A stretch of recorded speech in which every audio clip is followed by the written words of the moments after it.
We give thanks for the sacred ceremony we are called to celebrate today. We invite you to join us in this physical realm.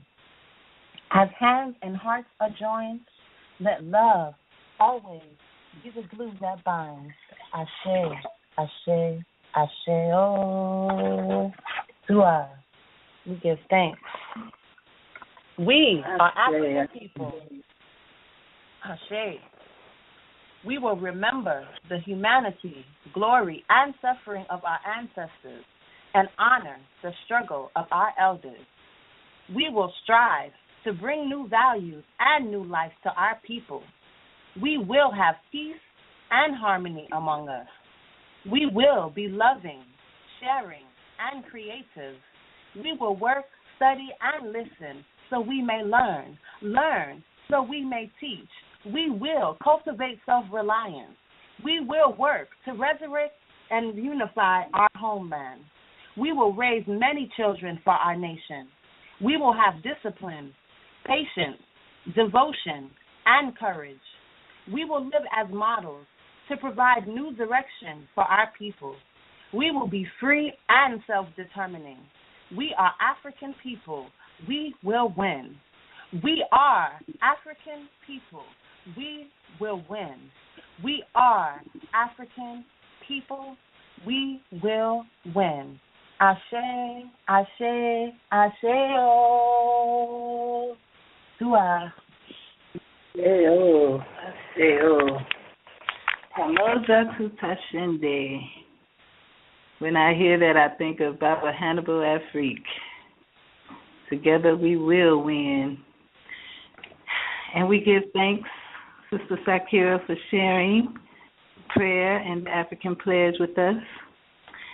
And we are going to move right into the conversation because we do have some powerful guests who are here to share with us this evening. And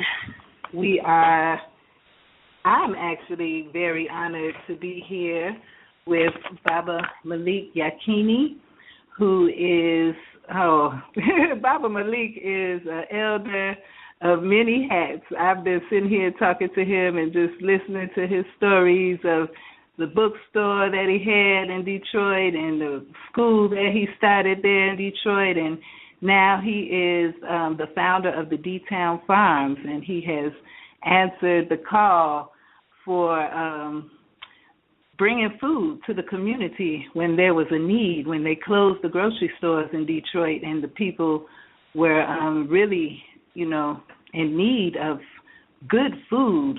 Baba Malik stepped up and started growing food right there in the community. So it's a blessing and an honor to have you here with us, Baba.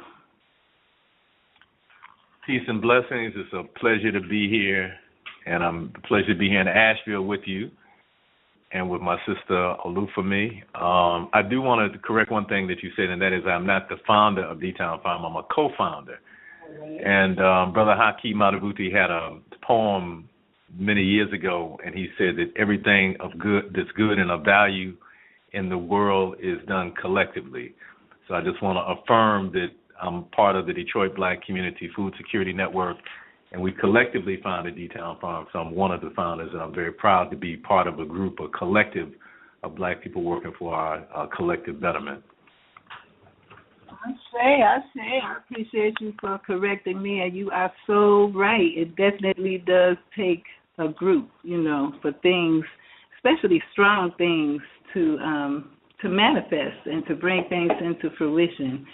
So give thanks. And we also have our brother, I know him as Brother Manifest. Can you hear me, brother? Are you with us? Yes, I'm here. Yeah, I'm here. Peace. Okay, peace. well, this is your introduction. I just wanted to make sure. And I've been Brother Manifest for many years. I spent some time in Richmond, Virginia, and he is the founder of the Happily Natural Day and has been doing some very powerful things in the RVA community, and has recently started doing some gardening and indoor, outdoor gardening. I keep seeing these pictures of the things that Brother Manifest is doing there, and I'm like, oh, my goodness, it is phenomenal to see, and just it's an honor to have you here with us as well, brother. Yeah, thank you. I appreciate you, sister. I'm very glad to be here. I'm honored to be here with Baba Malik. Thank you for even asking me to be in this conversation. I'm definitely humbled by the opportunity, and yes, everything is happening as a collective energy. So I'm thankful for my elders and my peers that's on this grind, on this work. That's the only reason why we're doing it and keeping it going.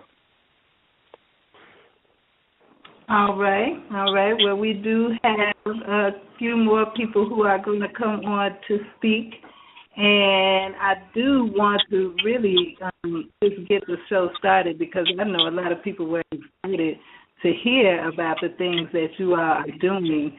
So we're going to let the elders speak first. If you would, just share, just give us a little information about what you got going on in Detroit right now. Okay, well, I want to start by saying that agriculture is the basis of civilization. Mm-hmm. And if we study history, no people really developed a civilization until they developed an agricultural system, because until you can figure out how to feed yourself, you can't even begin to pursue things like, you know, looking at your relationship to the cosmos and studying the sciences until your belly is full. That's like the most basic human need. And so as we as a people look at how to resurrect ourselves and how to rebuild our communities, agriculture has to be front and center. You know, in our community, there's a lot of different belief systems and, you know, a lot of ideologies and what have you. But regardless of whatever your ideology is, you have to eat.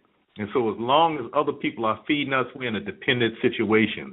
And so the first step, in my estimation, in nation building is putting in place a system to be able to feed ourselves. One of my teachers, Brother Anand Laloli in Toronto, says that men and women feed themselves, children and pets are fed. And so if we're to be self-respecting, self-determining men and women, we have to put in place a way to feed ourselves. And we have the means to do it. We have the ancestral knowledge to do it. We just have to re-embrace it. You know, one of the challenges that we have as African people in America is for many of us, our conception of agriculture is tied to our enslavement and tied to sharecropping and tied to these other systems that exploited our labor in order to make white people wealthy. And so we have to move beyond that way of thinking and really, you know, go back to, you know, a time, or maybe I should say go forward to a time prior to our enslavement by Europeans when, you know, for thousands of years, African people were growing food for our own benefit. So we still need to do that. We need to figure out how we put in place systems both in the United States and the Caribbean and South America and Africa, wherever our people are, so that we are in this pitiful dependence that we have where other people are feeding us. You can be assured that if other people are feeding you, they're controlling you. All right, I know that's right. Well, give thanks for getting that conversation open. And, Brother, matter of fact, I'm just going to keep calling you that if you want to add on. Yes, indeed. Well, you know, I really can't do much but reiterate what Baba Malik has said. You know, one of the elders that has, you know, been grooming me and for years, Baba Duno Tariq, said to me probably about, I don't even know if it was about 7, 8, maybe 9 years ago, that there's no culture without agriculture. And, you know, for me, one of the things that has, like, really stuck out to me is that everything that we do in the African-centered community, you know, is related to, you know, the harvest. You think about Kwanzaa, right? Kwanzaa is a harvest celebration. But one of the things that sticks out to me so prevalently is that in our community, even in the African-centered community, even though we talk about, you know, the harvest celebration, right, and this is almost universal across, you know, continents, whether you're in Europe, the Caribbean, you know, North America, we're talking about this harvest celebration, but none of us, well, very few of us, or not enough of us are focused on, actually harvesting crops, and growing food for the sustenance of our community.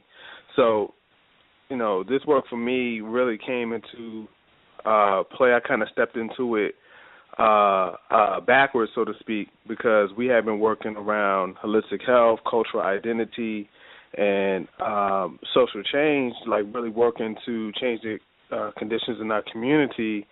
But it was black farmers, Brother Azebo Turner from Vanguard Ranch, in particular, that kept pulling our coattails about this conversation about food security, and talking to me, talking to us, saying, "Hey, listen, I love the fact that y'all talking about this health and wellness. You're talking about, this natural idea. You're talking about culture and, where we come from and all this different type of stuff. But why you not talking about where food comes from?" And for me, it took a couple of conversations for it to click, and especially the question about what will we do if the grocery store is closed.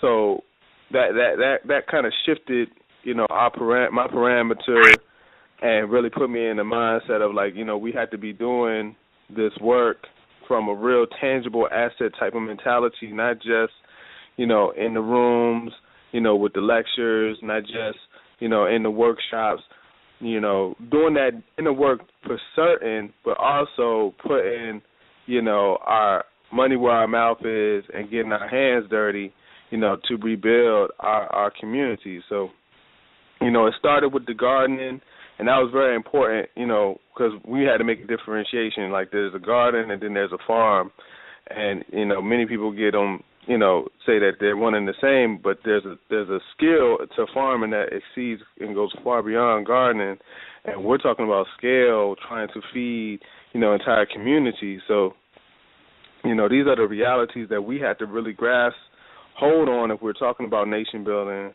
if we're talking about really rebuilding our community, if we're talking about industry, if we're talking about employing our people, or getting people in our community, the basic, very basic necessities. The first of the basic necessities is food, right? So you say food, clothing, and shelter. But the first of those is food.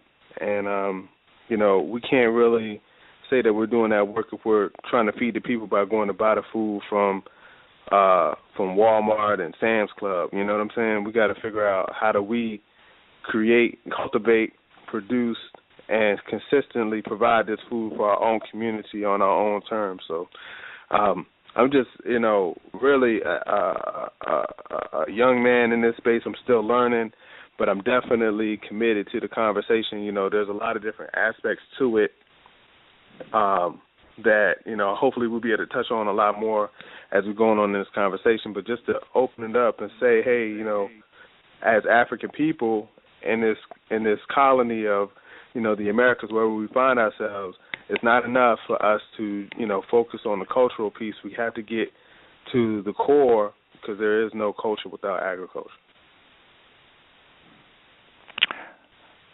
Can I be heard?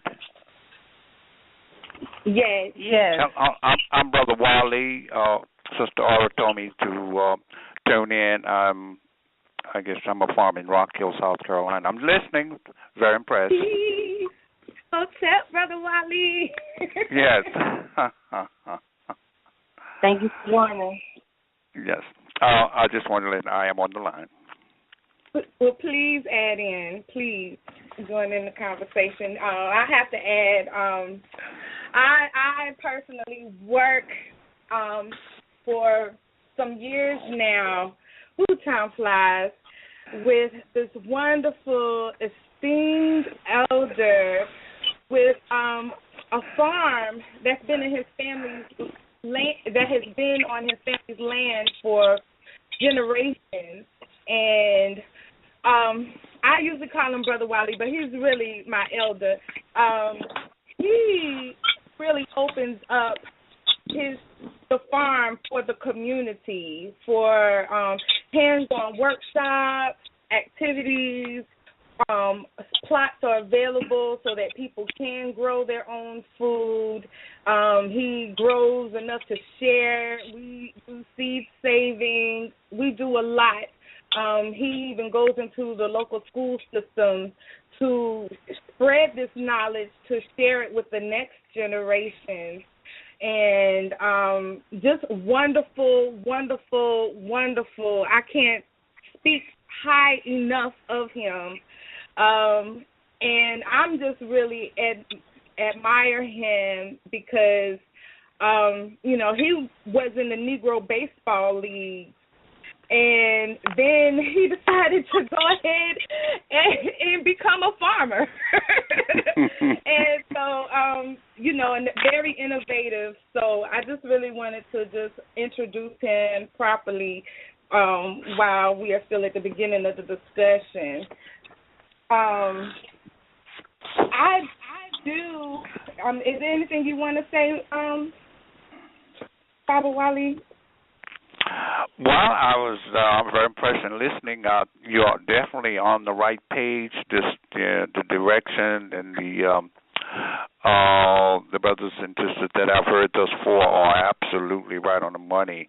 I've been around for a number of years, and come to the 60s and whatnot. And I guess one of the things that was really impressed upon me that I've learned over the years is that's basic part of fighting for freedom and liberation. That's at the base of it, and if you have to control that, if you're going to control your destiny, you have to control your food supply and how you're going to eat. If others control that, you're at their mercy. And I feel that we have to really, really remain grounded and rooted there, and actually head toward total freedom and liberation, and land is the basis of that.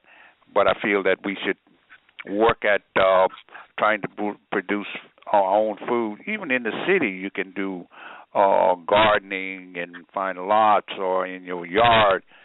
And, like what I do here, although we have a 60-acre farm, I have the raised bed concept, and Aura could bear witness to that, and we grow a lot of food just in an area, which indicates that in a sizable backyard, you can grow a lot of food.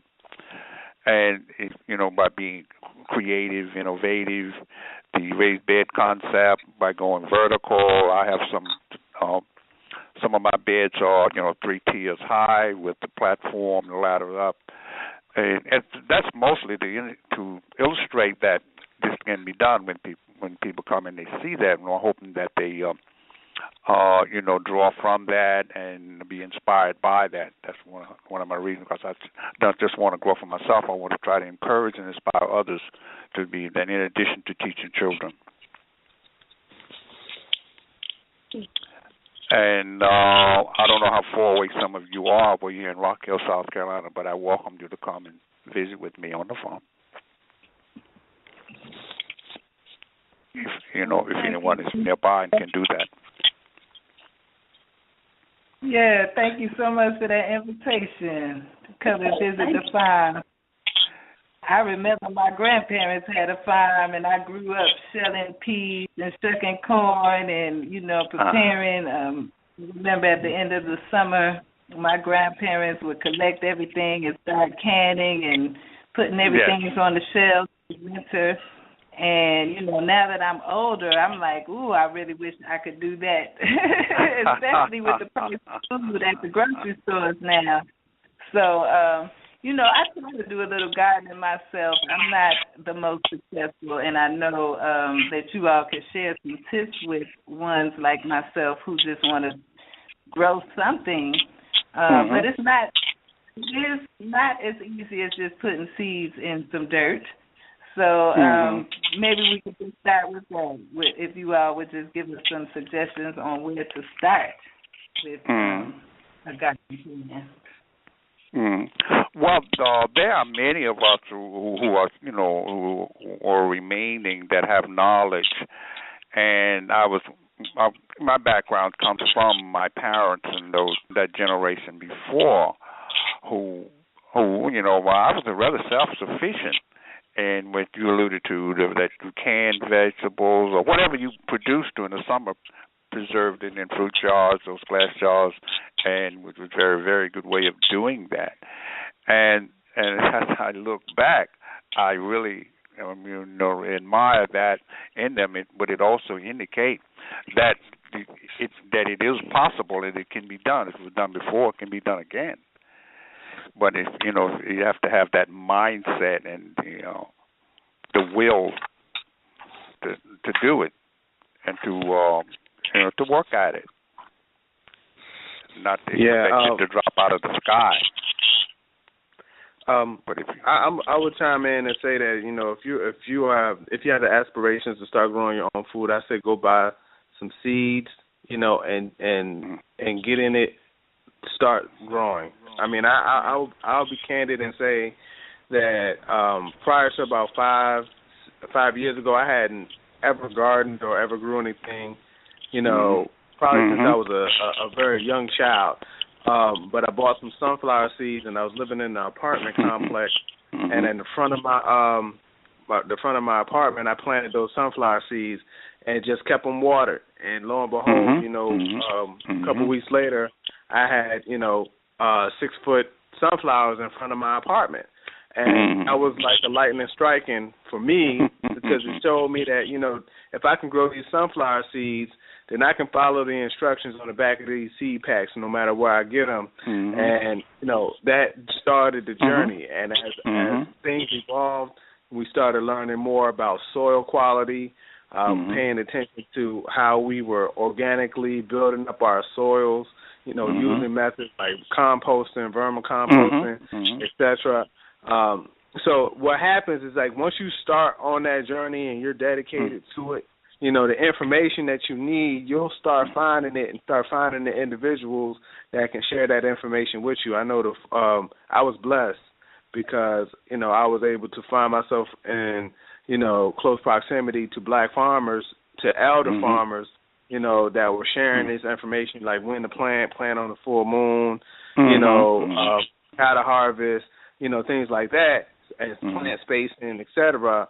But, even if you don't have that close proximity, once you start doing the work, I'm telling you, spirit moves in a very unique way. You'll start getting the information, and you'll start figuring out how different things work. I mean, and to be candid, to be fun, as funny as it may sound, a lot of what we've been doing with gardening is really common sense. There's principles in effect for all plants, right? All plants have certain needs, and there's differentiations depending on, the variety and all that different type of stuff.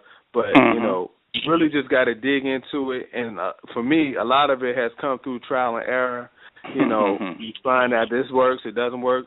It might work in this situation, it might not work in the next. And then, don't be afraid to fail, right? Don't be afraid to mess up. Get you some soil, or get you a situation or a plot. It doesn't have to be a super large plot. Start small, and then grow up, with it. Because, a lot of people just feel like they're going to conquer the world when they first come out the gate. But, if you don't know how to manage a little 4x4 plot, there's no way you're going to do a 25 feet by 40 lot of land. It's impossible. Right. You really don't have a conception of how much work it's going to take. So start small, get you some seeds, follow the instructions, right? And you'll be surprised, pay attention to the water quality, what kind of water you're giving the plants, pay attention to the type of soil you have, and whether or not you're getting optimum sun for the plant. Sun, water quality, soil quality, those are the main pieces. And then, of course, what kind of seeds are you getting? So, those pieces are integral. But just start, and you'll find your way. I'm positive that once you start planting, and you follow those instructions on the seed packs, the information is voluminous. I mean, I got books on top of books at this point, so many different volumes of literature.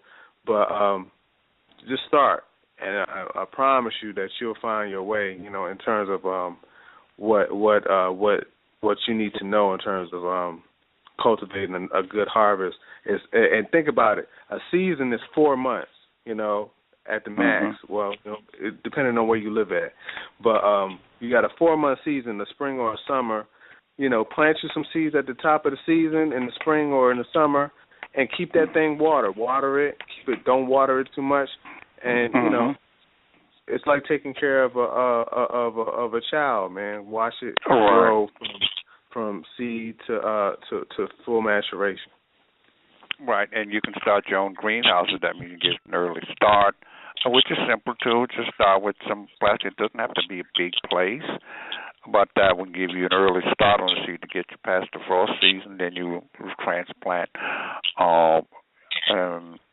My date is on April 20th. I don't like to get anything out before that date, and that gives you an advance, and it's not complicated. And there's greenhousing that you can do in your windows if you've got a place where you can get sun, and you can keep it, fairly warm until that time to reset it. But it's like the thing else. It's fundamentals, fundamentals are fundamentals. Whether it's a big farm or a little farm, or this, that the plants abide by certain rules. Certain the laws and how things work, and the more you understand that, the more you said, brother, start small, and then work your way toward that. But if you're willing and don't mind working, and that's the thing about farming, most farmers are not afraid of work. You can't be, because you have to tend and take care of your plants. They require. But if you're in the field, you don't have tractors, and which I do have tractors. But there are basics and things that you need to understand. And there are still people left of my generation before who will be glad to advise and counsel you. If you need it, you go to them, if you need be. But I just say, like you say, brother, get started, even in your backyard. Or even I got some models set up. I got one that says apartment garden. That means I have some containers there that you stop, and that's the people who don't have a big space, and grow something in on your stoop in those containers. But there's great reward, and there's something fulfilling about that when you see this plant develop and you see the vegetables or the fruit. In the process, that's one thing about the children. They're excited about it too, and there's something about that helps them understand the source.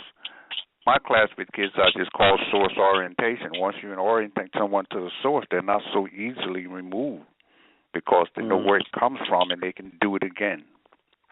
But the children are removed from the source. That's why we're so dependent.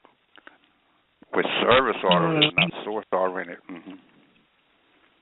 But that's one thing about growing and farming.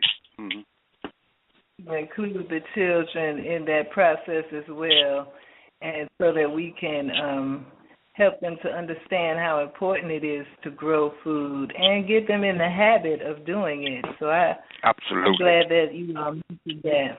And I just want to let our callers and everyone who's listening in, if you all have any questions for our panel, you can press 1 if you are calling in. And, of course, if you are logged in, you can send your questions in through the chat room.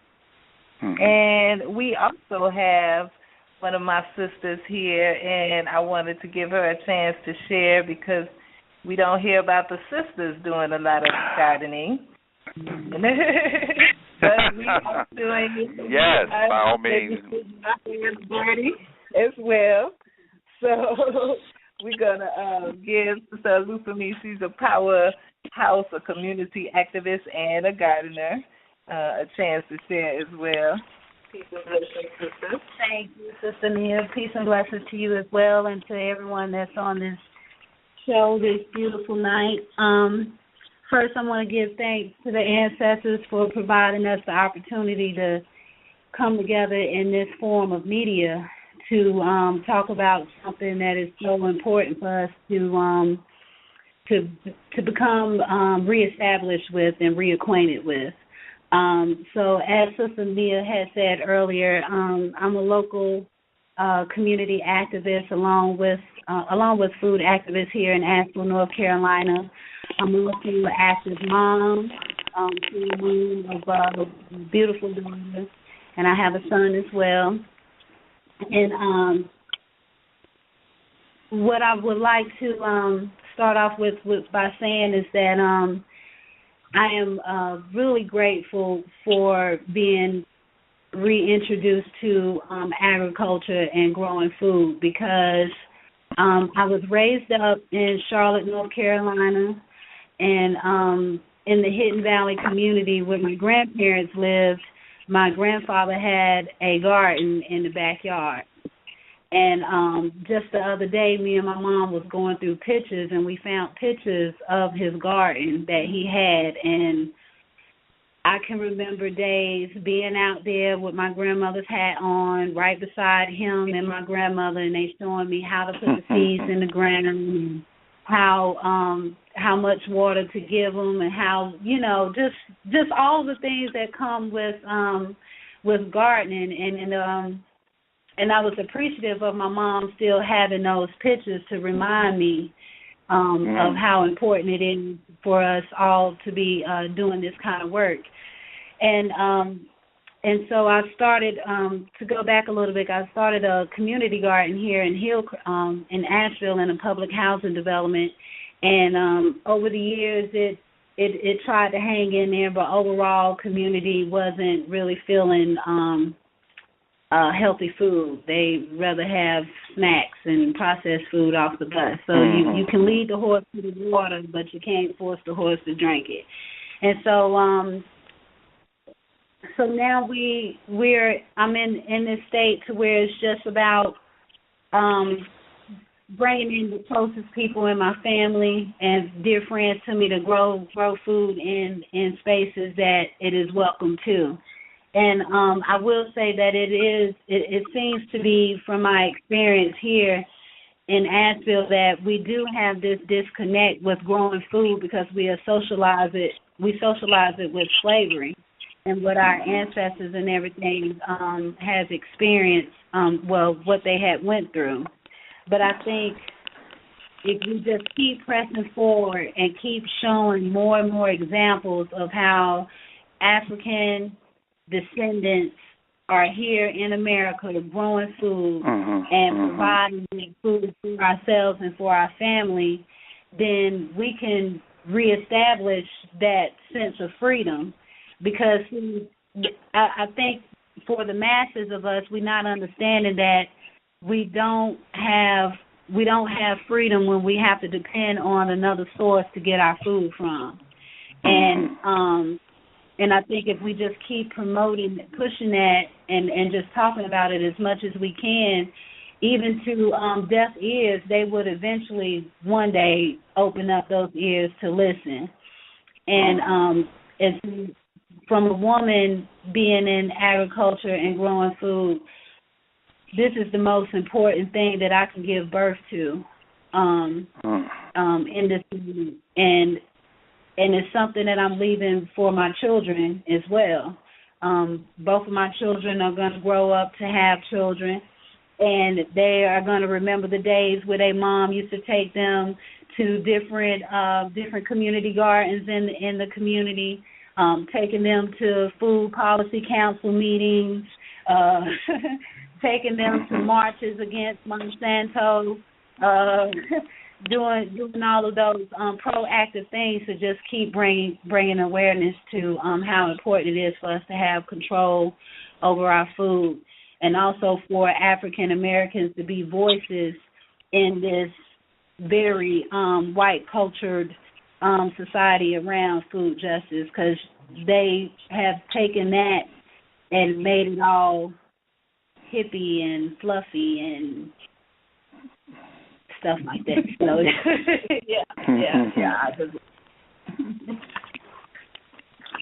peace. This is Malik again.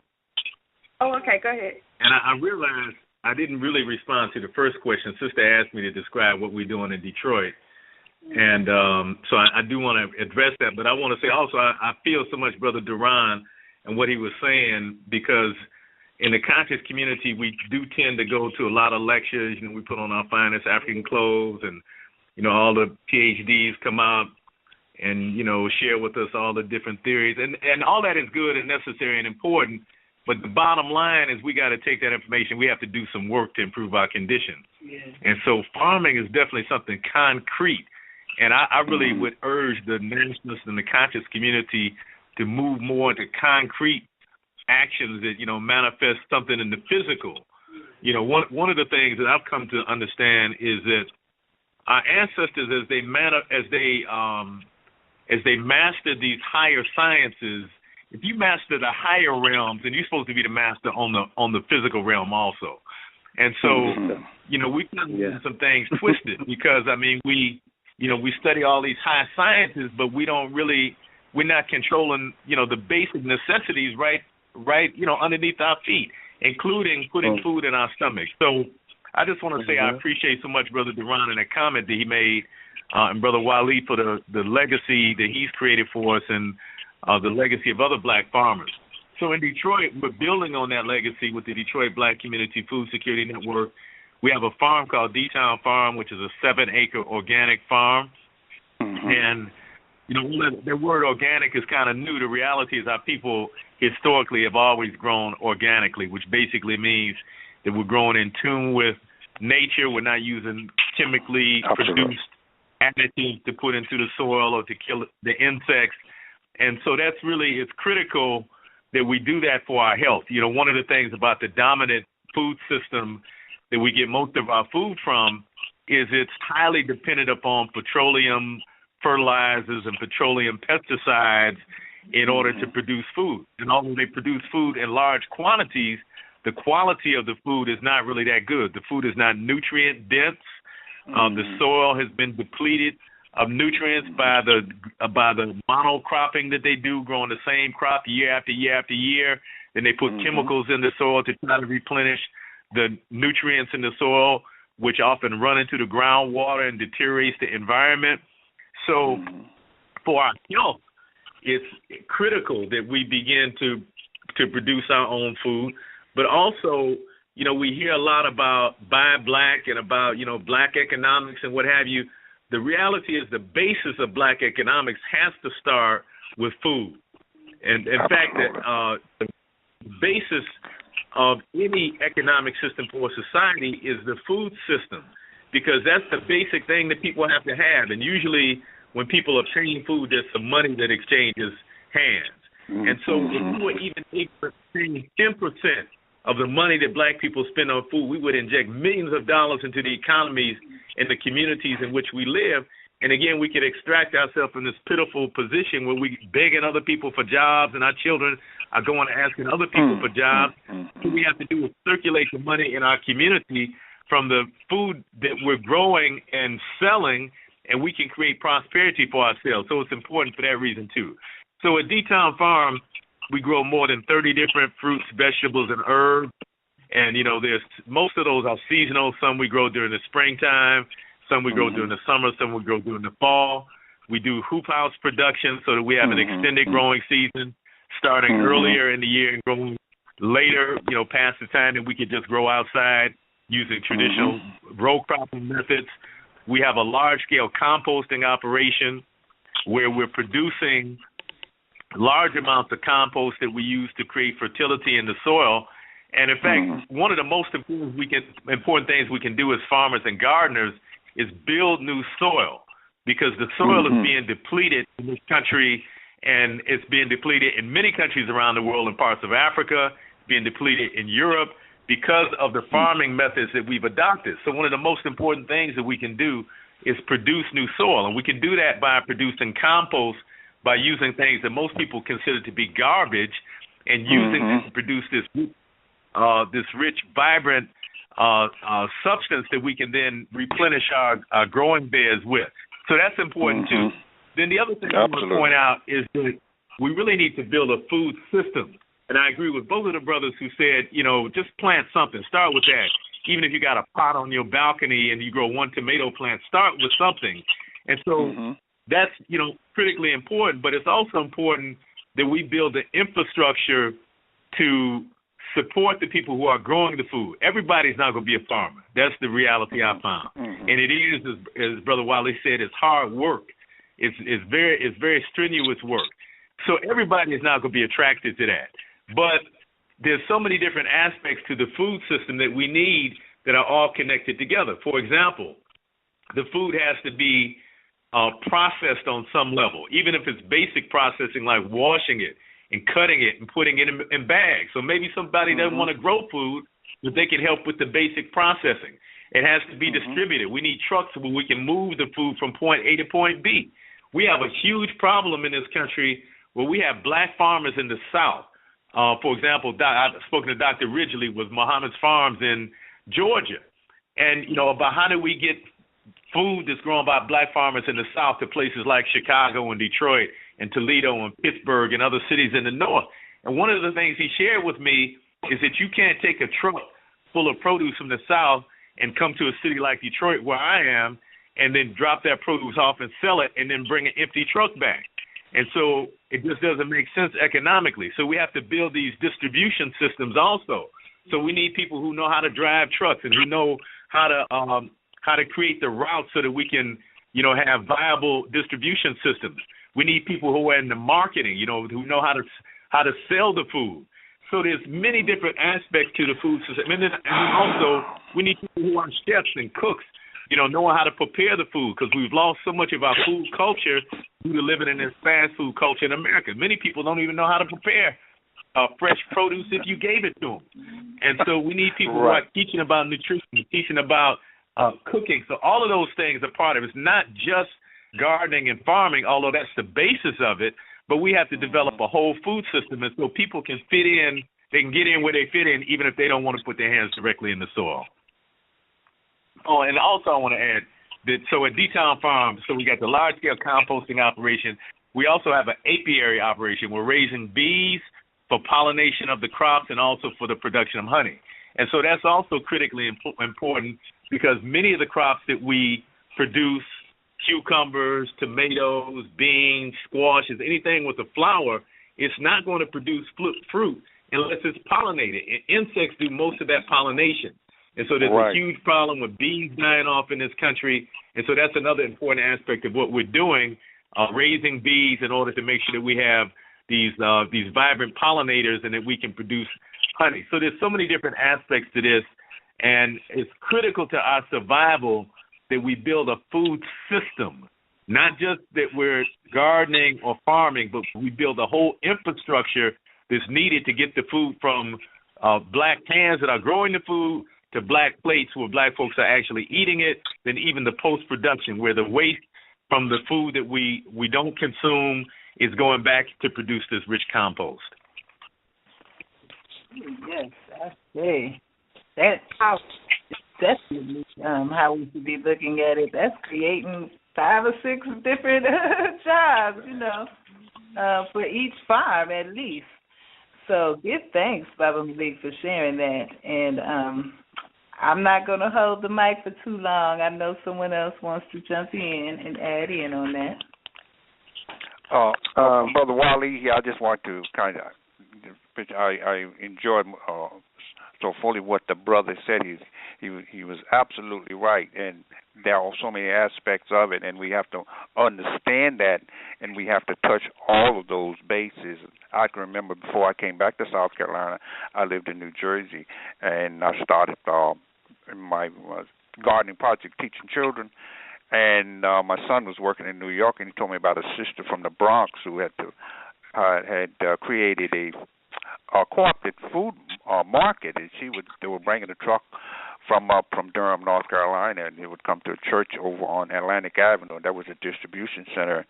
She was a lady. She was a sister with children, but she handled that, and that was the market part. That area of it has to be developed too, because there are so many levels of food. The brother put his hand right on it, and all of us will need to become a part of it on some level. There's so many levels of it.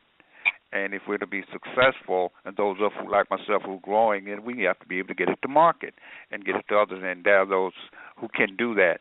So all aspect of it has to be done.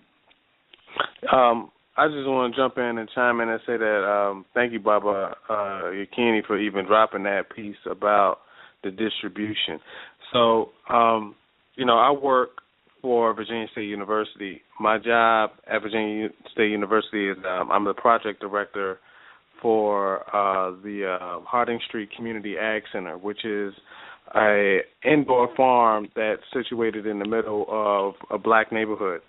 Now, like what we realized and what I realized years and years ago, first talking to farmers about how to help their situation, farmers told us, say, hey, listen, I grow food. I'm not really in a position where I can be in your neighborhood coming to you and waiting for you to purchase food. I'm not going to make enough money for that to make sense in that situation. So I need to be able to grow this food, come drop it off, and go back to what I need to do. And so the conversation about hubs and distribution points is so critical. So at the indoor farm, one of the first things that I did, we ended up getting a grant through the USDA, and that's a whole other conversation about methods for generating the infrastructure that may be necessary in your community. But we were in a unique situation, so we were able to get a grant to do this. So we got a walk-in cooler that we put inside of the facility, a 10 by 14 walk-in cooler. And that is such an instrumental piece to our work because that allows us to aggregate food from local growers, right? So we're able to pull farmers from the surrounding counties and get their produce and then sell on their behalf to the local restaurants, right, and to the community, right? So, and to, other spaces because we often grow food, but the conversation about, well, how do you store it is a big issue, even if it's not even about us trying to get it across state lines. Like, what about trying to get that food distributed within a 60-mile radius, like your own city? So if you can't extend that shelf life of that food, then you might have grown, 10,000 pounds over the year, but how much had to go to waste because after 2-3 weeks of it being in your own refrigerator or what have you, or maybe after the week after you harvested it, now it's not looking as pretty, right? And people don't want to buy greens that have been sitting out for a while. They don't want to buy tomatoes that have been sitting out for a while. You know what I mean? So these are all pieces to the puzzle. And that piece about distribution also add to that, we are merchant people. And our core, I understand, in communities of color, wherever you find us, we know how to create a market. We know how to get out and sell something. If you go to the flea markets, wherever you might find people of color, we are in there selling something. So we know how to create places for things to be sold. Now, I say the same thing that Baba Yakini said. Everybody's not going to be growing food, but I know somebody in our community can sell this food, right? So that's a job for an individual, whether you be a young child or older adult, who's going to manage the market, who's going to manage the farmer's market. Not only that, but who's going to go to the restaurant and be like, boom, we got XYZ on a Monday, and show the local chef that, hey, we can get you this stuff consistently. So the conversation really becomes one about, other elements that fall into place. The other piece that's important for me to know, and I just want to say this, and I'll pass the mic, when we recognize what's going on in our community, we do have high levels of unemployment, high levels of poverty, but a great deal of our community members find themselves on public assistance, whether it been food stamps, supplemental nutrition assistance program. I worked for social services for almost 6 years, and I know that a lot of our community are in that position where they're receiving these forms of public assistance. I'm not saying that we should be proud of that, but I'm saying that is the reality that we find ourselves in. So as a result, I know in Virginia and Richmond in particular, it's almost $6 million that circulates a 60 square mile radius of a city a month in food stamps. So that's money that's and I'm not saying that that's all our people, because we already know that it's mostly Europeans that are on food stamps. But in our community, if that's $6 million. The city of Richmond is almost 50% black. So let's just guesstimate and say it's $3 million that's circulating in food stamps at any given time in our community. But all of it's going to somebody else's community. And on top of that, there aren't any stores that are owned by our own community, by our community members in our community. So, we can create those channels where that money can stay right in our community. I've been positioning saying that, hey, listen, if we could just capture 10% of $3 million a month, that's totally transformative, but it's all about creating the supply chain, creating the distribution points, and creating the system, as Baba Yakini talks about. So it's really, for me, what it has come down to is understanding that if we are really about the mission of nation building, right, and we're really about the mission of revitalizing our community, then we know that this money is getting spent. Somebody is buying food as we speak. So in that space, if we're not trying to capture that money, then we really can't be serious about nation building. We can talk about Forex trading. We can talk about the next fashion design. We could talk about, internet, website building, and all that different type of stuff. All those different types of means that we utilize, whether it be network marketing or whatever. But if we can't talk about the basic commodity of, I'm going to buy some spinach from somebody because I need my greens, we really can't be serious about that conversation.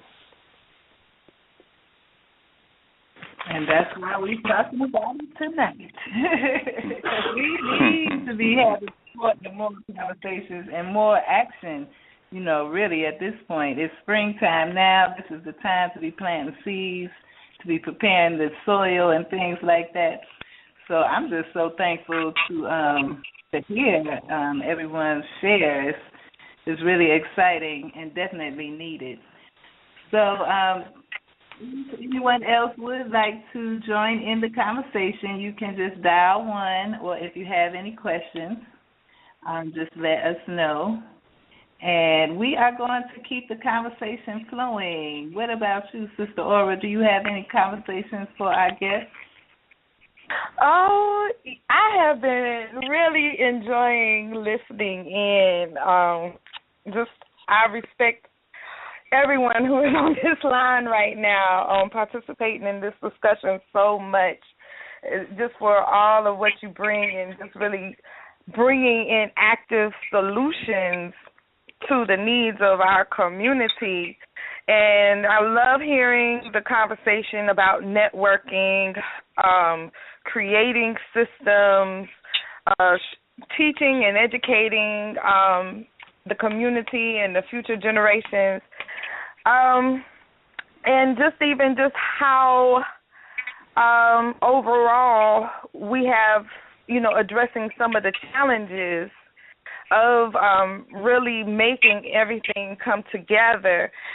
I'm really curious with everyone's vision and how it's seeing the culture of the community changing as we are reviving agriculture in an urban setting, in a modern lifestyle, in a modern context. I've heard Sister Olufemi mention briefly how a lot of times the work associated with agriculture is often linked in our mind to enslavement and the work that our ancestors did. So in overcoming that and meeting these needs, how do you see the changes occurring, however swift or slow? Anybody can answer that. I'll drop in and just say that, the way that we position the conversation, and we talk about the economic imperative, right? Whenever anybody talks about farming is too much like slavery, I say it is nothing like slavery, because in slavery, they kept the money, right? So you farmed and built this country, built these companies for these rich white men, but they did not pay you. The only problem not to say the only, but the primary problem in our incursion first meet with Europeans was that there was a transaction that went down. They took our labor and didn't pay us for it. So in this situation, it only makes sense that if you're going to be growing the food now, you can control the means of production. You own the enterprise, right? You're getting paid for that labor. So this is a whole nother set of circumstances. It's nothing that if we associate work with slavery, that's another problem that we need to kind of fix in our own internalization of some of the pathological ideas that may be picked up during our ma'afa. But the conversation about agriculture being like slavery is something that we need to remove by inserting the conversation about this being about commodities and industry, right?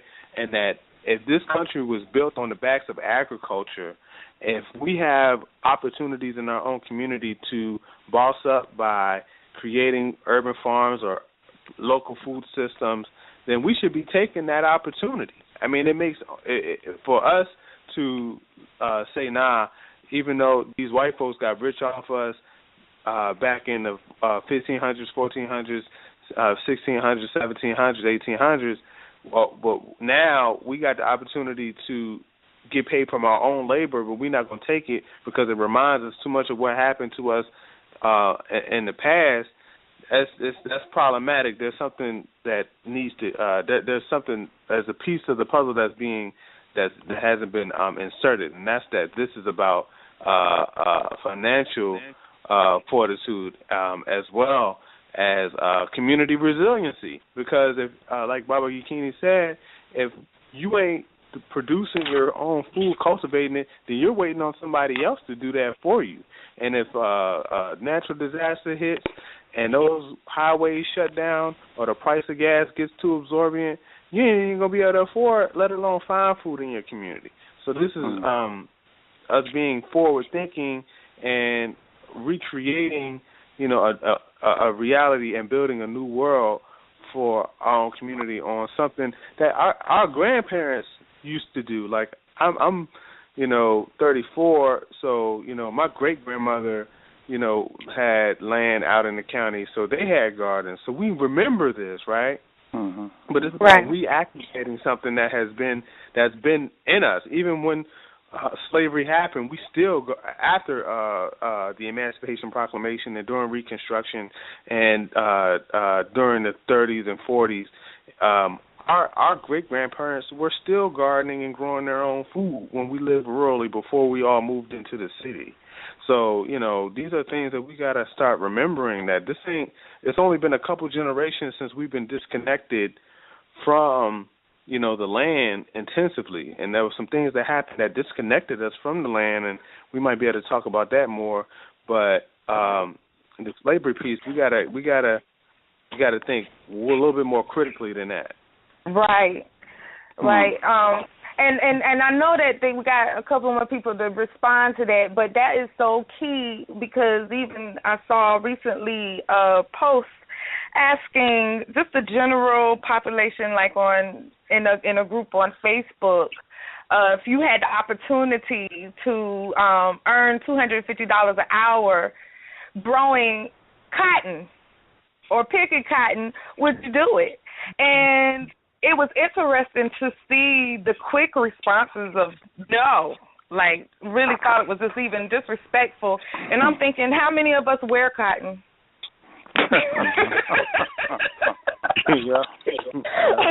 How much do we pay for organic cotton and cottonseed oil and all that stuff? So go ahead. I just wanted to interject that. If you really think about it, like you said. Just thinking about the fact that they did get rich off of us growing food. Brother Wale, I want to insert something here because that little issue that you raised about this stigmatizing farming and having that view, it's damaging for the future. And I find that in my working with children, I've done that for the last 25 years, is that no, they are not the problem. They love it when you give it to them and they get involved. And they feel the sense of freeing their mind, and we are sentencing them to a doom for the future if we don't. If we don't reacquaint them, I had a poster for them. Let us reacquaint our children with the earth, with the land, and they are excited. You get them at the formative age from 6 to 11, and that's the age that I love to work for. It's easy to teach them. They're excited about the learning. Brother Wally, what are we going to do today?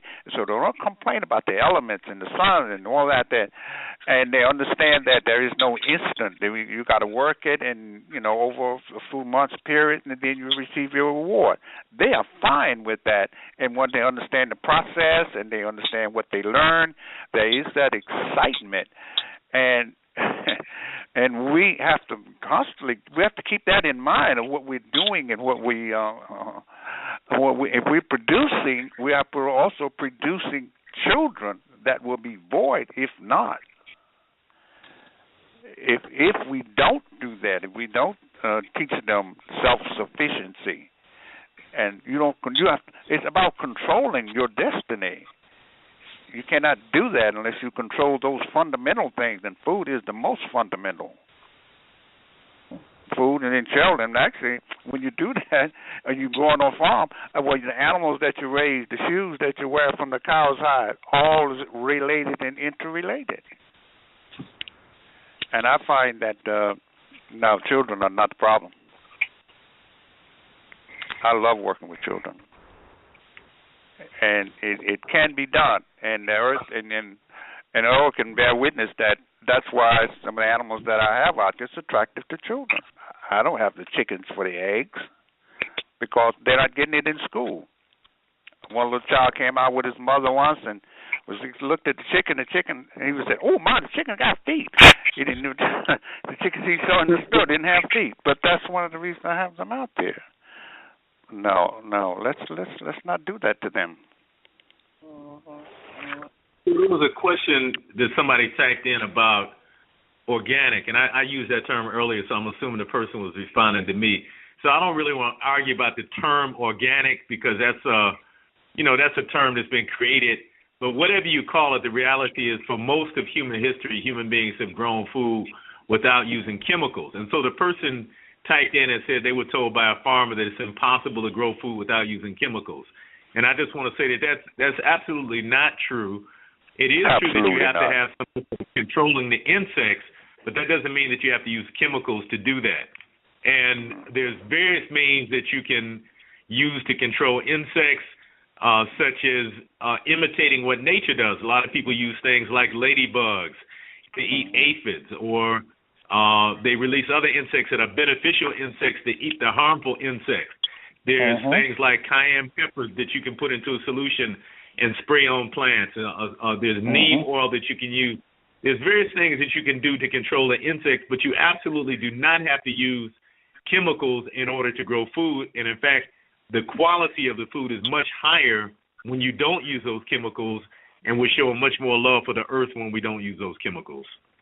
Absolutely.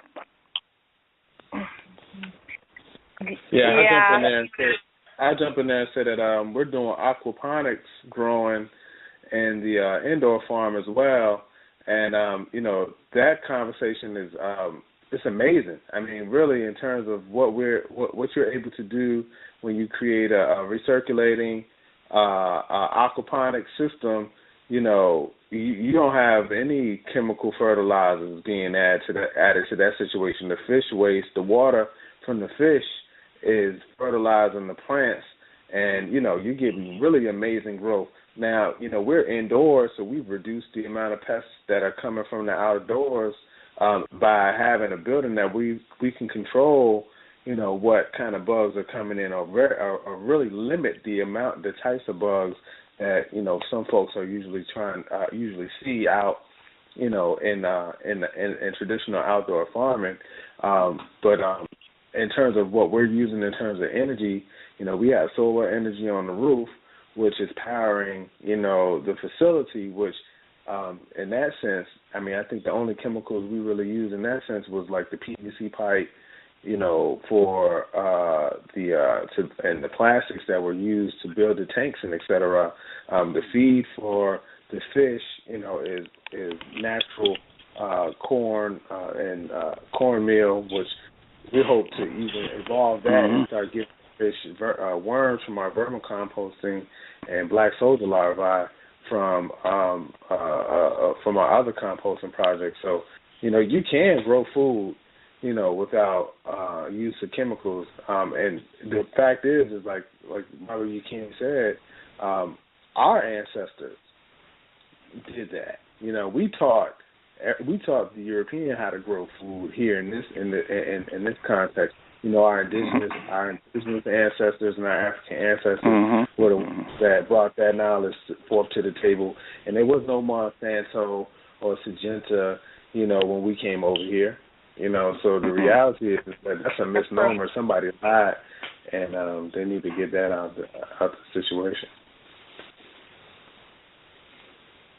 You made a very valid point, because like those companies like the Monsanto, Conagra, DuPont, those are very recent additions, and so really the organic growing techniques are actually very ancient and very old. There's nothing new to it.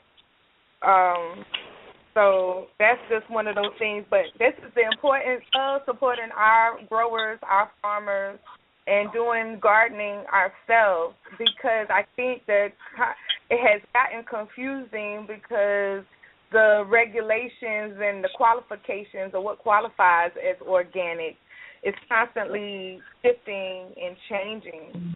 So how do y'all deal with do y'all label? How do you deal with like labeling? Like I know Miss Baba Yakini in D-Town, y'all have organic farms. So what are the challenges of maintaining that status? And Duran, Baba Wali, do y'all have anything to add? With those things, is it how important is having that label?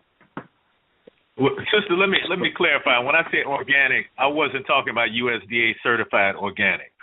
And so maybe let me be more clear and say that at D-Town Farm, we grow chemically free and we use organic practices.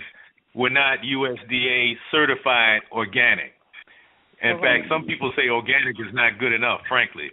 But so, and again, that's why I said I didn't really want to get into an argument about the term organic, because, that's something that's really controlled by the USDA. But whatever you want to call it, the fact is that even in American agriculture, as Sister just said, the use of chemicals is a relatively recent invention after World War II. In fact, we were watching a movie last night that was talking about how after World War II they had all this nitrogen from bombs that they were making, and they had to find a use for it, and so they started using it in agriculture. So even in American agriculture, this is a relatively new phenomenon. For most of human history, human beings have grown food without using chemicals. So whatever we call that, whether you call it organic or natural agro or whatever you want to call it, I don't really, because all those terms to me are insufficient. But the fact of the matter is that we need to grow food in a way that's in tune with nature and doesn't destroy the earth and doesn't destroy our health. I would like to I agree with you 100% on that, Brother Wally. Brother Wally. I can remember my parents' generation, concentrated nitrogen was called soda. They called it soda back then.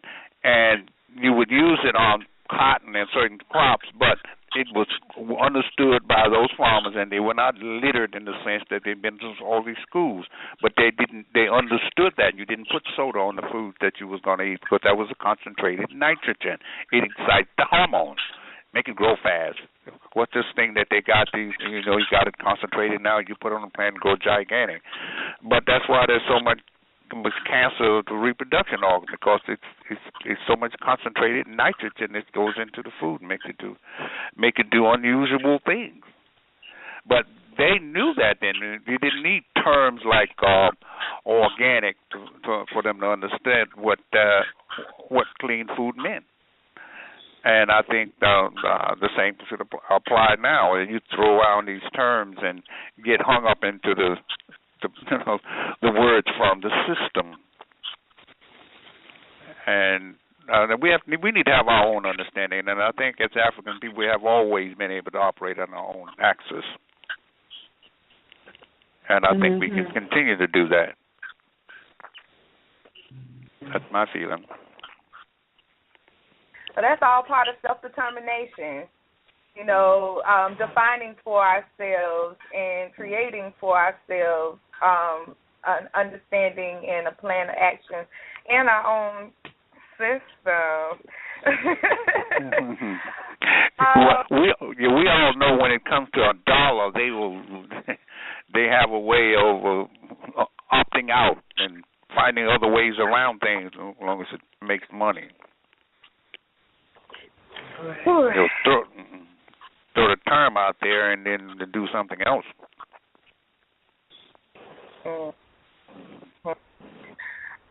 Are any of you creating any products? Like I heard about, the fresh produce having challenges being consumed or being, shipping issues and, able to have the demand, so not to waste, the produce. I see one of the viable options are actually in creation of products, like through use of preservation, canning, drying, freezing, things like that. Are any of y'all doing that now? I would say that we are growing. We will grow food for you to create your own products. We at this point, one of our conversations has been growing herbs, fresh herbs for folks that make natural hair and skincare products, because there's such a great deal of folks, sisters particularly in our community, that are making the soaps and the skin creams and the pomades, etc. That there's a demand for that, and their conversation is they're buying these bulk products from all these folks from overseas and online and all this stuff. And I say, hey, you can get that from us. We can grow your lemongrass, we can grow your lavender, we can grow your mint, your eucalyptus, all these things that you utilize inside of these skincare products that you're making. We can grow that for you. We do package, our produce. We put it in plastic containers, starting to put labels on it, and moving it around in different ways directly to the consumer and to our restaurants and stuff like that. But that's for us. That's the only things that we are doing thus far. But I'm loving the fact that Bobby Yakini is doing the honey, because that's a real scenario. Folks are really trying to. It's really important to try to get people tuned into the local honey, particularly for the allergies and things like that are popping off right now. So that's a really good thing to see, as well as if for folks that are interested in gardening. The whole compost situation, a big deal for us is, we build these farms and things like that, but we don't have a source of good quality compost that we've created on our own. So that's a input that we have to take in, and I would love to see us develop, a full, large-scale composting situation so that we can supply our own sites with our own compost without having to reach out and call to these landscaping companies for, topsoil compost mix or whatever, manures from all these different folks.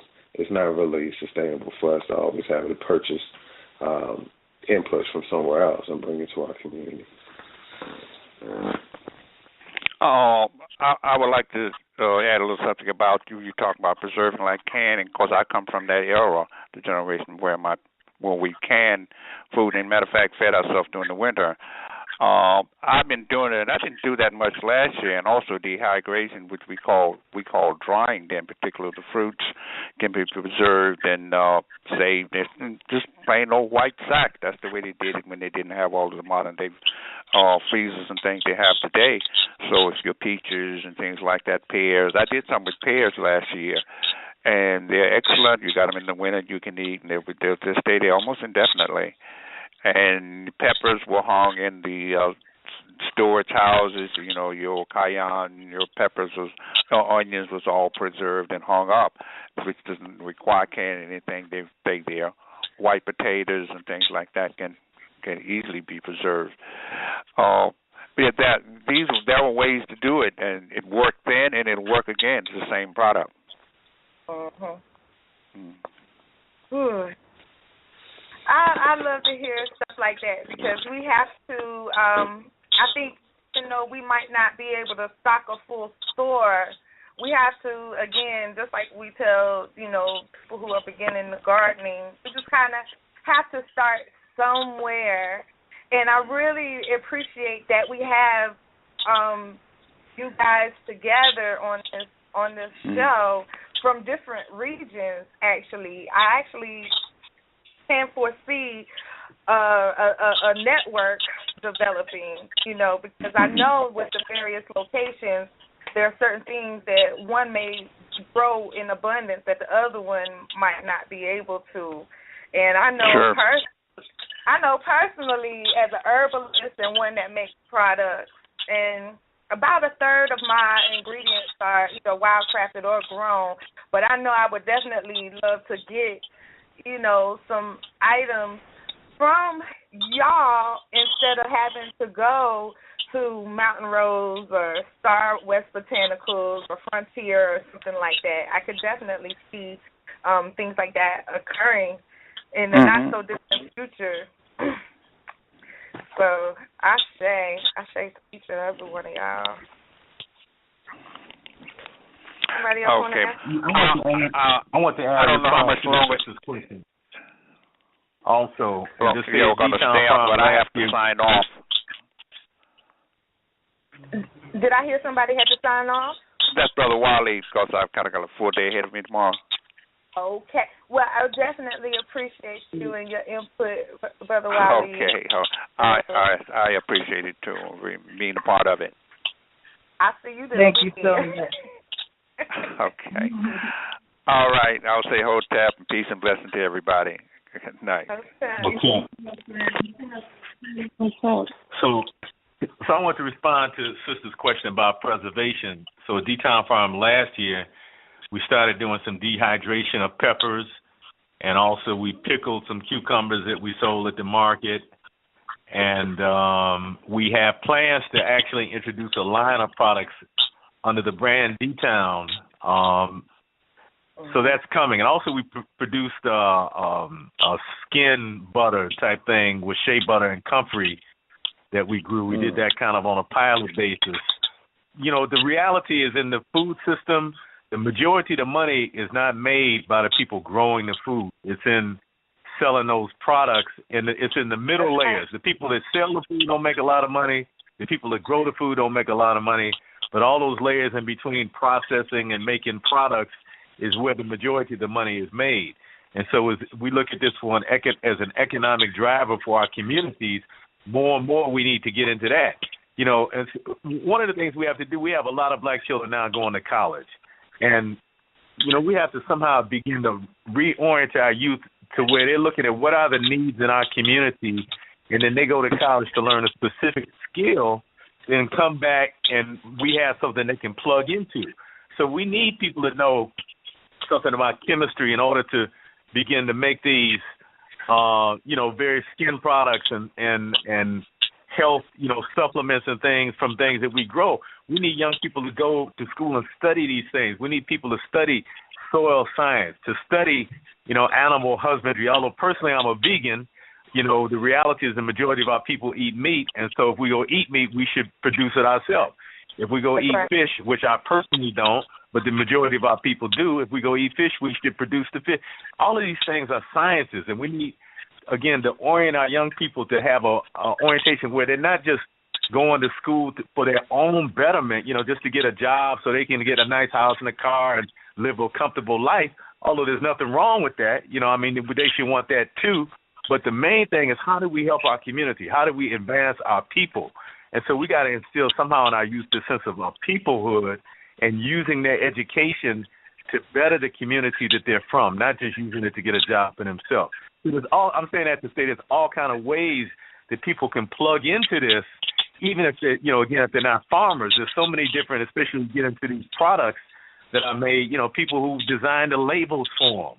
That's a whole, that's a whole business in itself, designing labels for different types of food products that people are selling.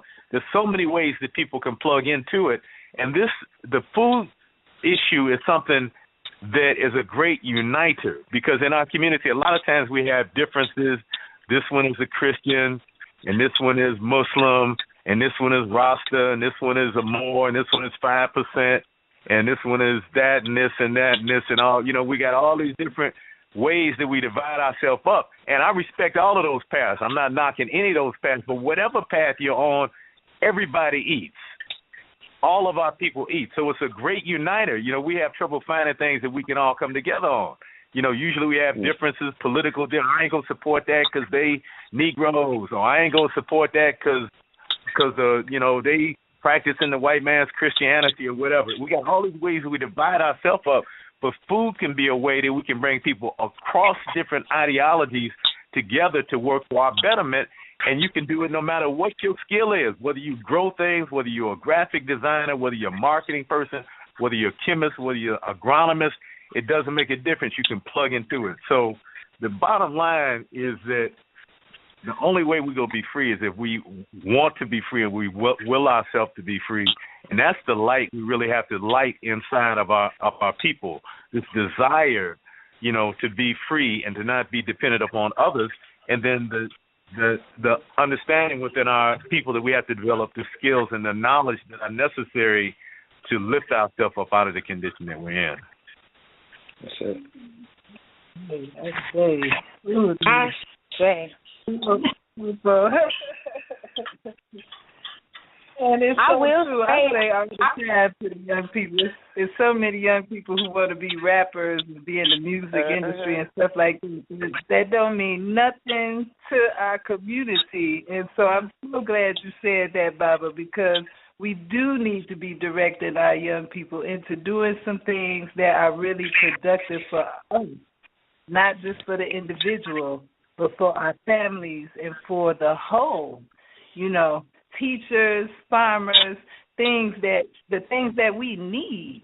Those are the things that we have to create for ourselves. We can't, that's why we're having a conversation, because we are currently asking others for these things that we can be doing for ourselves. Mm-hmm. So I want to move into how can we, because that is the thing, we have all these titles that divide us, and we have to get beyond that. How can we begin to bring our communities together and actually start building these community gardens? I know you all are doing your thing in Detroit and in Richmond, Petersburg area, but what about Chicago? What about, all the other places in between? What can you all suggest to our listeners to help them get started in building these community gardens?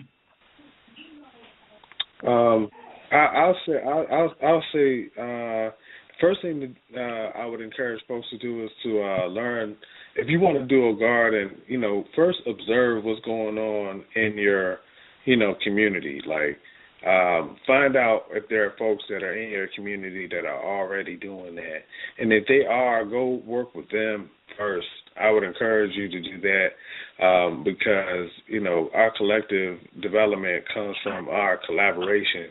And if we, continuously try to operate in silos, it really doesn't help our efforts much. So, first of all, try to find somebody that's already doing it and work with them and develop those relationships. Second, get into a space where you can find some space in your community with others that are going to be committed to the conversation. Really figure out what you're trying to do on the front end of the conversation. It's I see a lot of people that want to start gardens and things like that, and they really don't have a plan for the long term, perpetuity of the project. And they'll start it and they're in it for a season, 2, maybe even a year, but afterwards, it falls to the wayside because they didn't really plan on how it was going to be maintained and who was going to take care of it and whose responsibility and how was it going to be financially stable, as an enterprise or as an effort. So really figure those things out on the front end of the conversation. The built environment is a really interesting piece of our community, because you can build something, but the most important aspect is how is it maintained and developed. So there's a lot of different models for how to run community gardens, but I encourage folks, because of the needs in our community, to find methods to use vacant land as methods for enterprise and for industry versus starting plots for people to, use just to, rent and things like that. That's a really amazing model, and it's a part of this ecosystem, and it definitely has its place. But for us, I think it's important also to start looking at methods that we can use to generate, income for whether it be one individual, 2 individuals, 3 individuals, and like Baba Yekini said, there's different things that attach itself to the farm. It's like a beacon, and once it starts radiating, other things will come onto it. But to get started, start finding people that are doing that in your community. At this point in time, if you're in the urban area, typically there's somebody out there that's doing gardening. If there's not, then, find some other individuals to work with to start developing some plans. Really the most important thing is if you're going to garden, if you're going to start a garden, it would be helpful if you knew how to garden yourself, because once that garden comes up, you're going to have people that don't know how to garden either. But, of course you all can figure it out yourself, but you have figure it out together. But it's more bountiful if, some folks are already involved that have that experience that can guide folks that are coming into the situation. I say read. Use your internet to find different books to guide you along this process. There's a lot of different authors that have written really good tomes of literature on methods or biological methods for food production. Start attending conferences and classes on, farming and gardening so that you can start building your skill sets up and have those different levels of awareness about what's going on in your garden. So it's always a constant state. For me, it's always a constant state of education because I'm always trying to find out new information, trying to find out different models, try to find different techniques to add to my skill set. There's engineering into this piece too because we're trying to build tools, equipment, growing systems, carpentry. So always learn as much as you can so you don't have to pay somebody else to do it for you. So those are some things that I could just throw out there from my experience, having started gardens, starting community gardens, find a bunch of people, a large number of people, as big as possible, I say maybe a dozen people that really want to start the garden and will be committed to its development in perpetuity. If you want to start a garden, it really requires community involvement. Some folks start gardens in communities that they don't reside in. Start where you live at. Start down your block or in your backyard and work outward from there. Thank you. I agree with absolutely 100% everything Brother Duran just said. And I just want to try to just build on some of the things he laid out and say that there's many types of gardens that we can have. And one type, for example, is school gardens. And so, that's something that people can push for, whatever school your children go to to make sure that there's a garden at the school and the children are actively engaged in that and it's folded into the curriculum of the school. Many churches and faith institutions have land around them. There can be gardens created in those spaces. Hospitals have many times campuses where gardens can be created. Some towns have universities in them that have lots of land where gardens can be created. So there's all these different venues. And then in the case of our organization, we're in a city-owned park. So we have a license agreement to be on this land to do this urban farm. And so we're in a city park. And so there's all kind of different models in terms of where people do it. And then there's, backyard gardens. There's gardens in vacant lots. And, Brother Duran mentioned some of that. So there's all kind of different ways that growing can be done in an urban environment. But also the part I want to add to what he so eloquently laid out is that organization, in my mind, is key. So what we did in Detroit is we really started. We didn't come together to discuss how we're going to create a community garden. We came together more around the larger question of food security in the Black community. And so the growing food was part of that, but that wasn't our whole mission. And so I'm really just sharing another model of development. And so we part of what we addressed was we knew we wanted to have a farm. And so we had some folks who really moved ahead on that and put all the plans in place and, we're in charge of securing sites and people were in charge of tool maintenance and people in charge of setting up different systems. But then we had other people that focused on food policy. And so we led the creation of the Detroit Food Policy Council. And that, some people just wanted to focus on that area. They didn't want to have anything to do with the gardening at all. And but we found a way to kind of make those parts work in conjunction with each other. And then some people were interested in youth. And so they created a youth program and went into schools and began to, teach young people about food. And so we kind of had a multi-pronged approach, and we've had some successes in all of those areas. So we had kind of almost a whole system approach as opposed to just saying we were coming in to do a community garden. So I just want to offer that as another model of development, but also say once again that I agree 100% with everything Brother Duran said.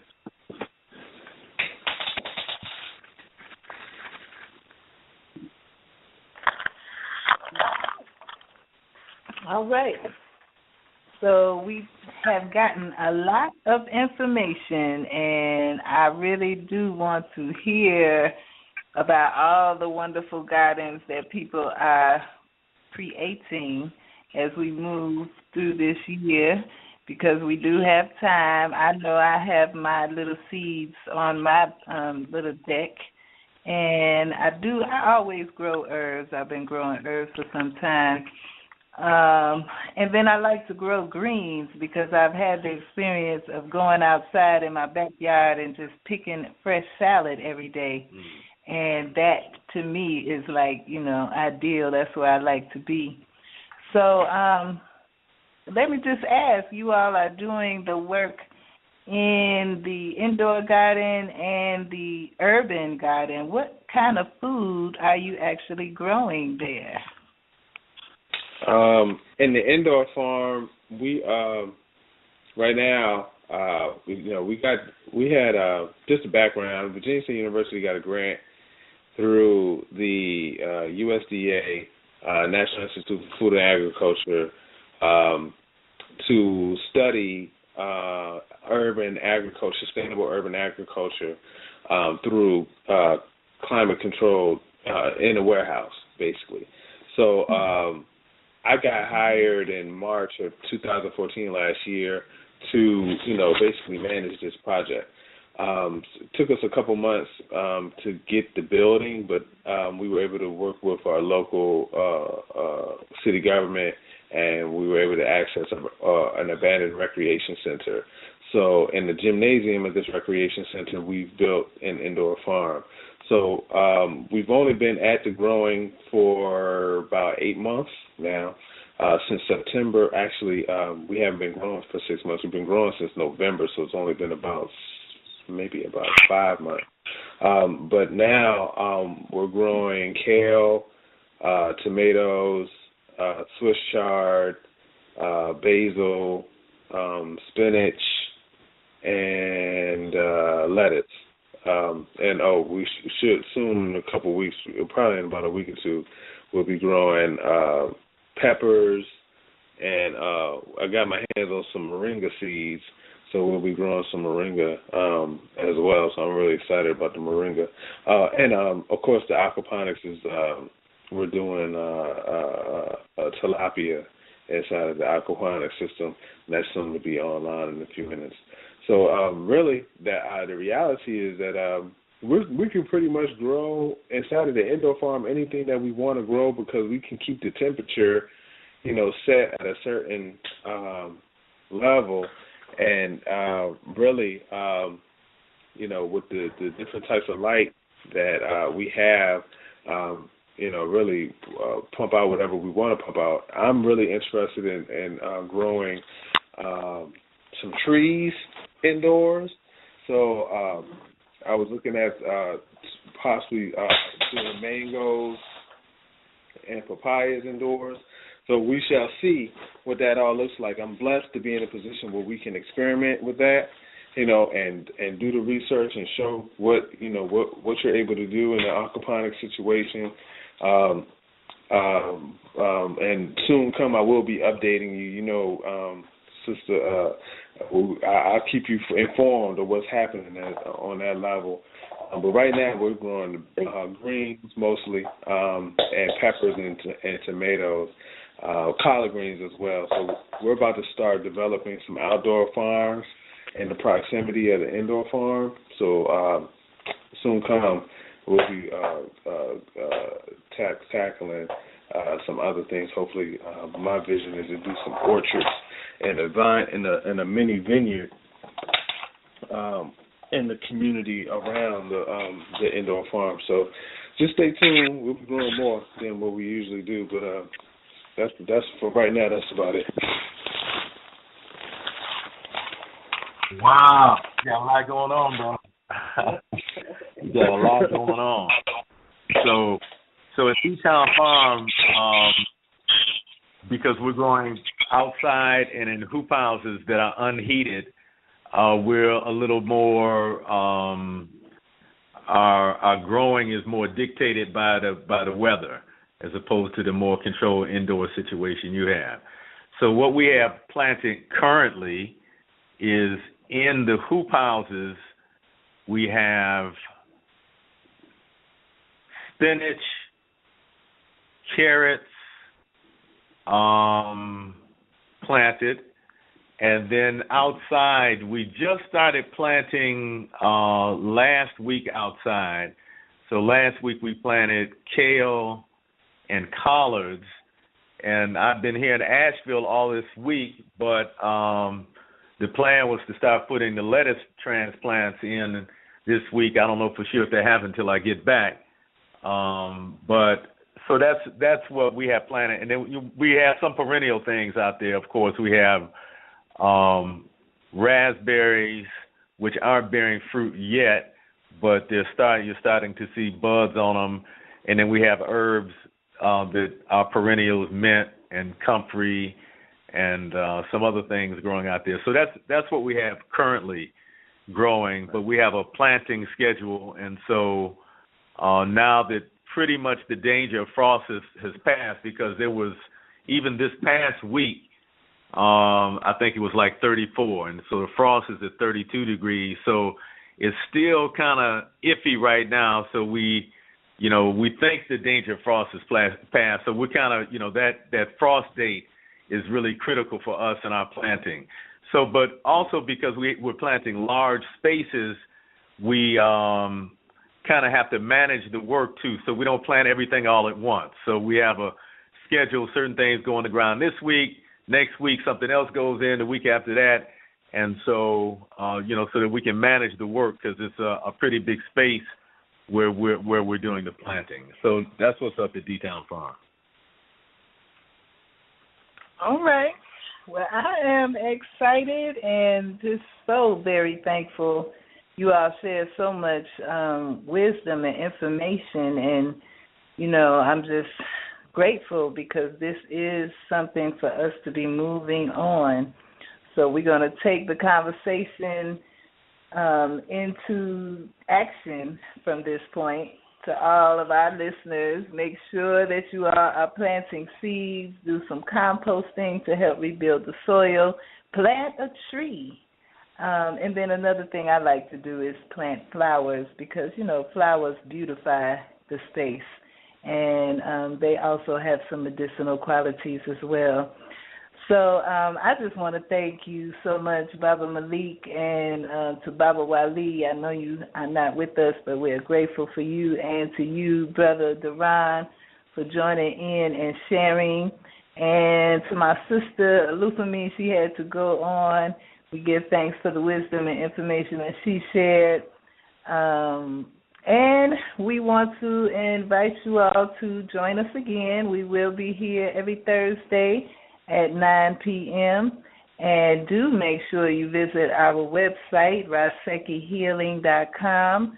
We have an online workshop coming up May the 6th on ancestral libation, and that workshop is open to anyone. You don't have to be a member or have already taken classes, but if you're interested in learning to work with your ancestors, check our website, RasekiHealing.com, for more information and to register. And we do have some retreats coming up. We're going to actually be going to Jamaica this year. Woohoo! We are so excited about our trip to Jamaica with Neter Aku. He is a Kemetic yoga master, yogi, and will be taking us there to Jamaica. And we'll have a webinar about that retreat on Monday. So if you're interested, send an email to rasekitemple@gmail.com, and we'll send you the link for that webinar so you can register. We do have the information online at Raseki Healing as well. And we have a book sale going on. All of our books we're offering for free shipping for the rest of April. So if you have not gotten our book of prayers, Speaking with Spirits, or our book of recipes, or Kemetic Reiki Level 1 and 2, make sure you check us out at Raseki Healing. Actually, the book sale is only on RasekiStore.com. So if you want to save and get free shipping on any of our books, check out our website, RasekiStore.com. And I'm just going to, if you all would like to say anything else to our listeners before we close, I do want to give you a chance. And once again, I thank you for sharing. Baba Malik, any last words? I want to thank you, sister, for the invitation to be on the program and for the work that you're doing on so many different levels. And as I told you earlier, I have much appreciation for the study that you put in, to continue our cultural traditions. So I just want to give thanks for that first. And secondly, I want to big up the fact that most farmers in the world, and most farmers in the black world, and most farmers in urban agriculture in the United States are women. Mm-hmm. And so our sisters are really holding this work down, to tell you the truth. And so I want to lift that up, because tonight we had three brothers on the show, and prayerfully all three of us offered something for the greater good. But I do want to that energy wasn't fully fair. Well, Sister Lufumi was here. Yeah. So your Sister Lufumi was here. But I just want to big up the sisters who are doing this work and acknowledge that the majority of this farming work is really done by women. And so, there's so many different levels that this work helps us to heal, because, we start dealing more with the feminine energy, and by necessity dealing with, the planting and cycles and things and birth and all those kind of things. So just, giving thanks for that and for balance and for life And I just want to encourage our people, wherever we are, to organize around this, to do all of the things Brother Duran said in terms of studying, reading, going to conferences, all of that, but also to organize ourselves around this because this is a collective work. And so there's models that we can look at. You can look at the model we created in Detroit. There's the annual Bugs Conference, the Black Urban Growers Conference, which is in November. This year it's going to be in Oakland, California. And so it's a chance to network with other black people from across the country doing this work. And so, we just have to have a collectivism about it is really what I want to stress so that we can really create a system for our collective upliftment. All right. Peace and blessings. I say, yes, indeed. Yeah, man, I really can't. There's not much I can really add to, man. Again, I want to stress to anyone that's interested in a conversation around food security, that this is an issue that's a systemic issue. It's not just about growing food. It's about creating systems for the production of food, for the distribution of food, for the processing of food, for the packaging of food, and even for the waste management of food. So it's different. There's room for everybody to get in and be a part of the conversation. The other thing I want to definitely say is that, it's always been it's an ever-evolving learning study. And one of my brothers, Brother Ross Kofi, says that the garden is a metaphor for life.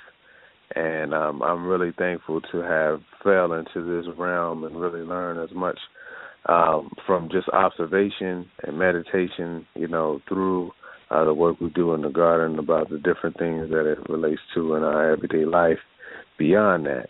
And then I guess lastly is that, I sit at the feet of many, many elders, and I think that really has been the blessing, is just realizing that there is a legacy of agricultural work.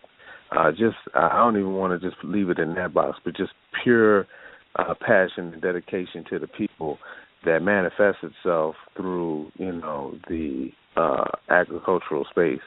And without the work of brothers like Baba Yakini, Brother Waleed that was on the line, Brother Salim Ahmed, Brother Azebo, so many other brothers that have crossed our paths that have been dedicated to this conversation, Baba Tarico Duno, I know I wouldn't be in this room having this conversation now.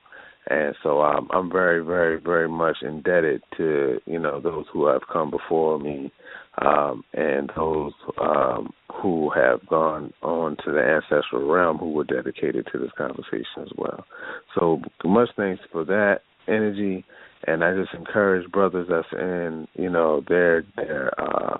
their beginning phases or their younger phases of life to, focus on these tangible, practical, applicable elements of community development that are being, discussed on this call. Greatly appreciate you, sister. Sister, I just want to tell you that I know you for years, and I just was thinking about you today that this is just amazing just to see the evolution of your work. So I'm very, very much humbled to have received a call to be on the line with you today. So thank you for asking me to be on here with everybody, and just kudos and much respect to everything that you've been building through your ministry. You know what I mean? It's just amazing. I'm so thankful to see just the cultivation and just the ascendancy of it. It's just been from back in the day at Nubian Village Academy to to Raj Seki Radio. It's an amazing evolution. So I'm very happy for you and much blessings to your family and your sons as time progresses. And Sister Aura, I appreciate you too, because we met at Virginia State University. So it's wonderful to see the convergence and the energy just to come back around and for us to be in this work together, all those years later. So much peace and much blessings to everybody on the call. Thank you, Baba Yakini, I appreciate you, brother. I watch from a distance, and I'm so thankful for your work, bro. For certain.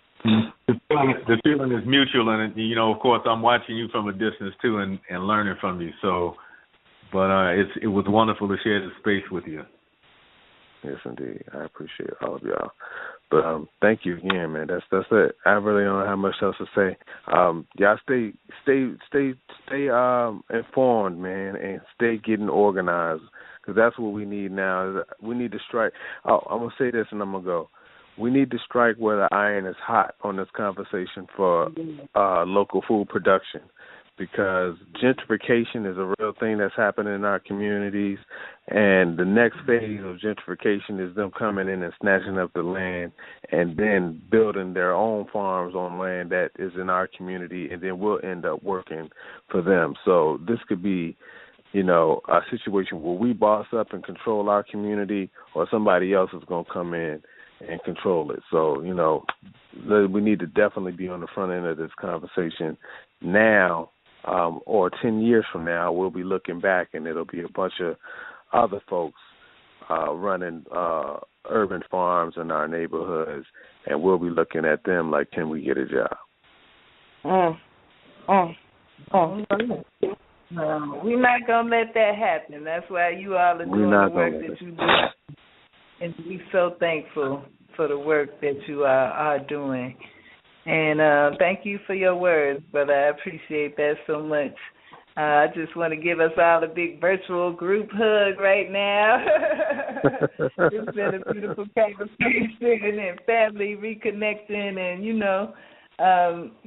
spirit always knows best. So we have all connected for a higher reason. We seeing it coming into fruition now in these conversations, and even more things will come, I'm sure. There is no culture without agriculture. We want everyone to get out there and dig in the dirt, gather together with your people, your family members, your friends. Everybody has a little piece of land somewhere that you could be growing food on. So make sure you are doing that and encouraging others. And then there's all those other steps to it. If you're not going to grow the food, you can help sell it. You can help make some products with it. I didn't even really think about how big it can be. But when we think about the money that we spend on food, it can be a really big thing for us. So give thanks for this conversation. And Sister Aura, did you want to add anything, Sister Sakira? I will say we can definitely, through this conversation, I'm really grateful for tonight, we can really eliminate our unemployment problem in the Black community. This nation and much of the world, up until recently, mostly was based on agriculture. All of what we do, every aspect of our lives. So if we make it a requirement for the future generations and even us to just take time to meditate on what it is that we need and how we can fit in there to fulfill those needs, we really can make things come together and just continue to do the work and continue to learn and strive. So that's all I would say. I'm just grateful and hope that we continue this movement to come together and work together and network.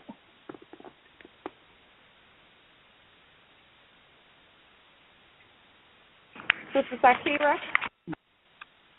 Yes, I too am so grateful.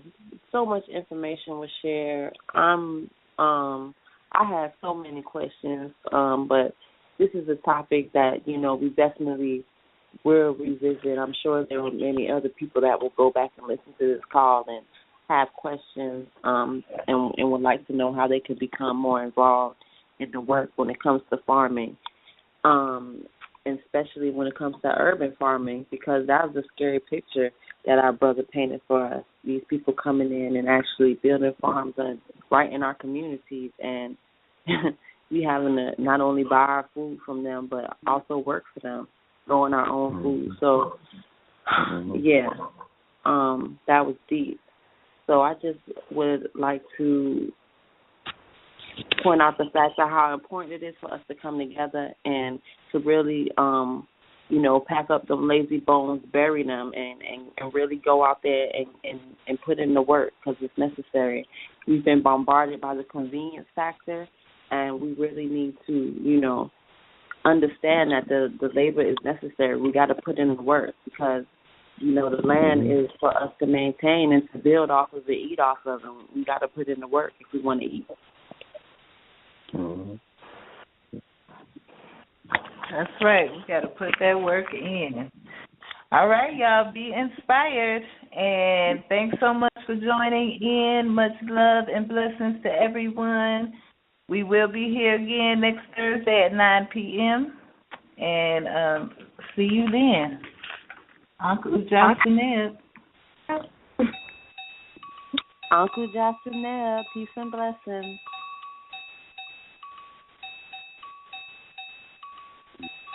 Uncle Johnson Neb. Uncle Johnson Neb. Uncle Johnson Neb. Uncle Johnson Neb. Uncle Johnson Neb. Uncle Johnson Neb. Uncle Johnson Neb. Uncle Johnson Neb. Uncle Johnson Neb. Uncle Johnson Neb. Uncle Johnson Neb. Uncle Johnson.